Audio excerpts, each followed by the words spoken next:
یہ بتائیے گا کہ یہ جو ہمارا بر صغیر ہے، اس کی سرزمین میں، اس کی فضا میں یہ جذباتیت کی بڑی ہی، جس کو آپ کہتے ہیں مردم خیز ہے. ہر مفکر، ہر دائی، ہر عالم جب بھی یہاں اٹھا ہے تو اس نے جب جذبات کو اپنا مشرِ راہ بنایا ہے تو اس کی بڑی قبولیت بھی ہوئی ہے.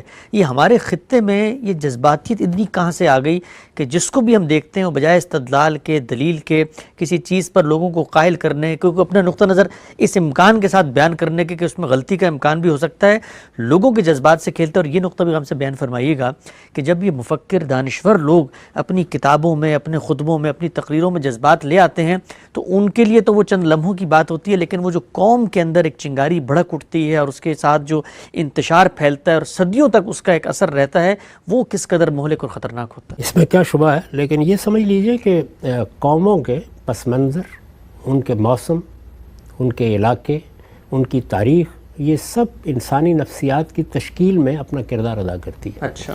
تو ہمارے ہاں بھی یہ ہے، یعنی وہ قومیں کہ جو ٹھنڈے علاقوں میں بستی رہی ہیں ان کے ہاں استدلال کے طریقے بھی بالکل مختلف ہو جاتے ہیں. بہت عجیب بات. تو بہت سی چیزیں ہیں جو اس پہ اثر انداز ہوتی ہیں. ان تمام چیزوں کو آپ یک قلم ختم نہیں کر سکتے. ایسا نہیں ہے کہ ایک دن آپ اٹھیں گے اور اٹھ کر آپ کی قوم کے لوگ جذباتی نہیں رہیں گے، آپ کی قوم کے لوگوں کا رد عمل بالکل مختلف ہو جائے گا.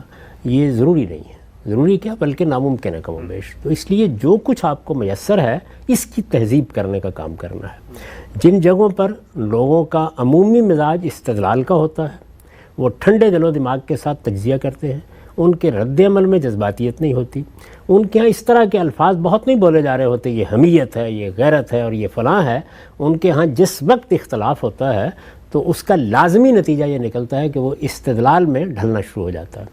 یہ آپ نے دیکھا ہوگا کہ ہم لوگوں نے کوئی 10 سال ملیشیا میں گزارے. وہاں پر بہت سے لوگ تھے جن کے ساتھ بات کرنے کا موقع بھی ملا. ہم نے گلیوں بازاروں میں بھی لوگوں کو دیکھا، رد عمل ظاہر کرتے ہوئے دیکھا. تو یہ بالکل واضح ہو جاتا تھا کہ قومی مزاج صدیوں میں تشکیل پاتا ہے اور اس قومی مزاج میں بہت سی خصوصیات پیدا ہو جاتی ہیں. خاص طور پر اگر اختلاط کم ہوا ہو تو پھر غیر معمولی طریقے پر وہ تاریخ کے مختلف ادوار میں بدلتا چلا جاتا ہے. تو میرا نہیں خیال کہ اس میں ہمیں جزا فضا کرنی چاہیے. جو ہمارا پس منظر ہے، جو ہماری تاریخ ہے، جس طریقے سے ہم اس دنیا میں زندگی بسر کر چکے ہیں، یعنی 1000-2000 سال کی تاریخ سے تو ہم واقف ہی ہیں، اس میں جو ہماری نفسیات بنی ہے اب اسی کو سامنے لے کے چل رہا ہے. پھر اس میں یہ ہے کہ یہ سب کچھ دو آتشا ہو گیا. یعنی ایک تو تاریخ تھی، موسم تھے، حالات تھے. اس سے آگے بڑھ کے یہ ہوا کم و بیش 150-200 سال ایسے ہوئے جس میں لا قانونیت اصلاً لوگوں کے لیے باعث فخر بن گئی. بہت اہم بات. یعنی چونکہ جدوجہد کی گئی، سیاسی جدوجہد، تو سیاسی جدوجہد میں اب ظاہر ہے کہ اس نوعیت کا نظم قائم نہیں رہا جس طرح کہ مثلا عرب ملکوں میں رہا، جس طرح باقی جگہوں پہ رہا، کہ ان کی جو تہذیبی روایت بنی تھی اسی کے تحت ان کا سیاسی نظام مختلف رخ تبدیل کرتا چلا گیا.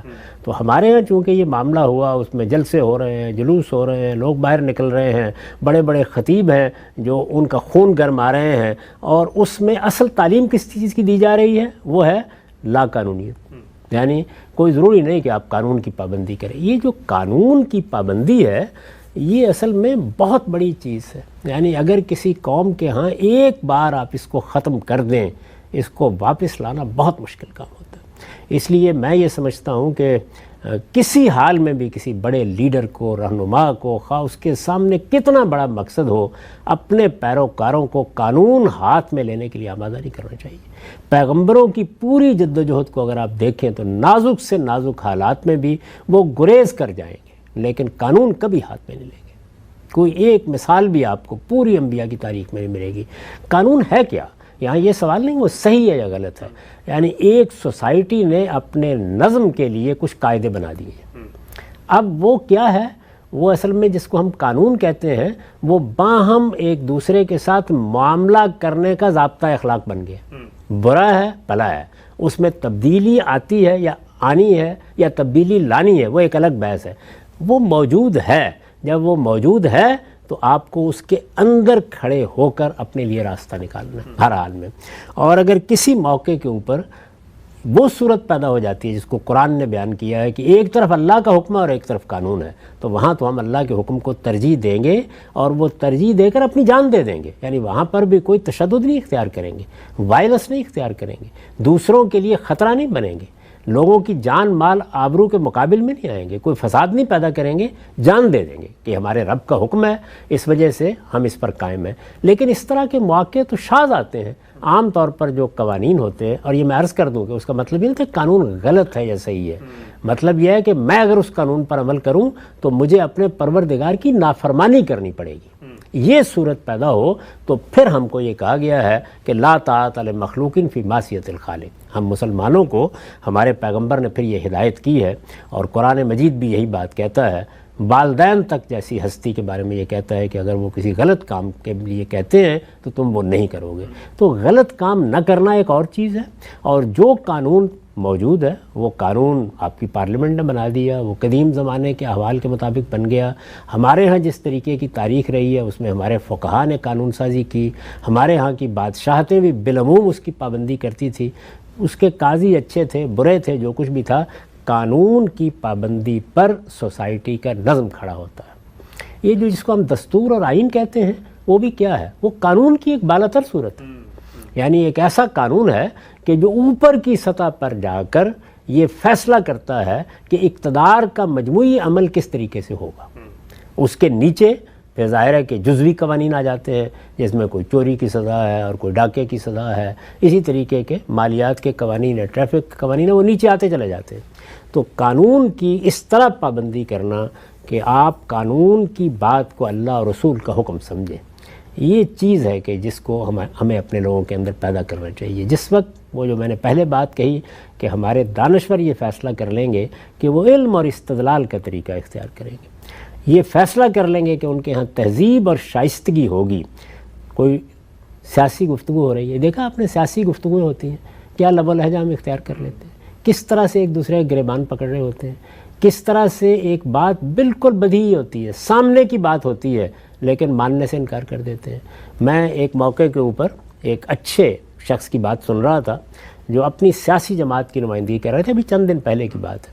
وہ ایک بزرگ آدمی ہے، میری ان سے ملاقات بھی رہی ہے، بعض مجالس میں میں نے ان کی گفتگو سنی ہے، اصلاً شائستہ آدمی ہے، لیکن ایک نازک صورتحال میں وہ ایک غلط بات یا غلط رویے کا دفاع کر رہے تھے۔ تو اب دفاع کرتے ہوئے ان کی زبان سے یہ نکلا کہ یہ تو کوئی بات نہ ہوئی کہ اس طرح کی نازک صورتحال پیدا ہو جائے تو آپ اپنی پارٹی کی تائید نہ کریں۔ تو یہ دیکھیے یہ کیا چیز ہے، یعنی اس کا مطلب یہ ہے کہ نازک صورتحال پیدا ہو گئی ہے تو اب تائید کرنی ہے۔ رسالت مآب صلی اللہ علیہ وسلم نے ایک موقع کے اوپر اس طرح کی تائید کی آوازیں سن کر یہ کہا تھا دعوت الجاہلیہ، یہ جاہلیت کی دعوت دے رہے ہو، جاہلیت کے نعرے لگا رہے ہو، یعنی یہ جاہلیت ہے کہ یہ میری پارٹی ہے اور یہ میری قوم ہے اور یہ میرا مسلک ہے اور یہ میرے لوگ ہیں۔ نہیں، بندہ مومن کو جس چیز کی طرف آمادہ کیا اللہ تعالیٰ نے، بلکہ اصرار کیا ہے کہ اس کو اپنے ایمان کا تقاضا سمجھو، وہ یہ ہے کہ وہ ہر حال میں قائم بالقسط ہوگا۔ تو استدلال کا طریقہ اختیار کیجئے، تہذیب اور شائستگی کا لب و لہجہ اپنانا سیکھیے، اور سب سے بڑی بات یہ ہے کہ جس وقت زبان سے کوئی بات نکالیں تو ایک مرتبہ ضرور اپنے آپ کو پوچھیں کہ میں یہ جو بات کہہ رہا ہوں یہ واقعی انصاف کی بات ہے۔ آج آپ یہ فیصلہ کر لیں کہ آپ کو ان تینوں چیزوں کا خیال رکھنا ہے، آپ پھر یہ دیکھیں گے کہ آپ کی آئندہ نسلیں بالکل مختلف ہوں گی، آپ کی گفتگوؤں کے انداز بالکل تبدیل ہو جائیں گے، اور میں آپ کو نتیجہ بتا دیتا ہوں، آپ کے ہاں علم حقیقی معنی میں زندہ ہو جائے گا۔ مسلمان اگر اس حال کو پہنچے ہیں اور اس پستی میں اتر گئے ہیں تو سبب کیا ہے؟ یہ کہ جو اخلاقی تقاضے تھے جیسے کہ میں نے ابھی بیان کیا اور قرآن نے دعوت میں بیان کیے، ان کو ملحوظ نہیں رکھتے، اور پھر سب سے بڑی بات یہ ہے کہ ان کے یہاں تنقید جرم بن گئی ہے، جبکہ تنقید ہی علم کا راستہ ہے، یعنی ہر حال میں تنقید۔ یہ بات کہ عامت الناس کو تقلید کرنی چاہیے، ہمارے علماء بتاتے ہیں بالعموم ان کو، تم حنفی ہو تو حنفی رہو، شافعی ہو تو شافعی رہو۔ عام آدمی کو آپ یہ تلقین کرنا بھی چاہتے ہیں تو کرتے رہیے، لیکن اگر دانش بھی اسی رویے کو اپنا لے، علم بھی اسی رویے کو اپنا لے، تو اس کا مطلب یہ ہے کہ ہم متفن جوہر بن جائیں گے تھوڑے عرصے بعد، کیونکہ انسانی کلام، انسانی استدلال، انسانی نتائج فکر، یہ اعلیٰ ترین لوگوں کے بھی کیوں نہ ہوں، ان کی ایک عمر ہوتی ہے، اور وہ 100 سال 50 سال بعد ختم ہو جاتی ہے۔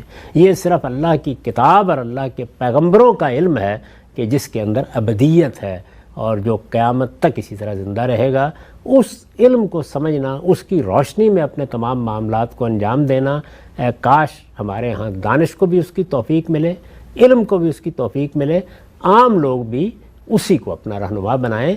لیکن اگر وہ نہ ہو تو پھر سوسائٹی کے اندر اسی طرح کی صورتحال پیدا ہوتی ہے جو ہم اپنی مجلسوں میں دیکھتے ہیں.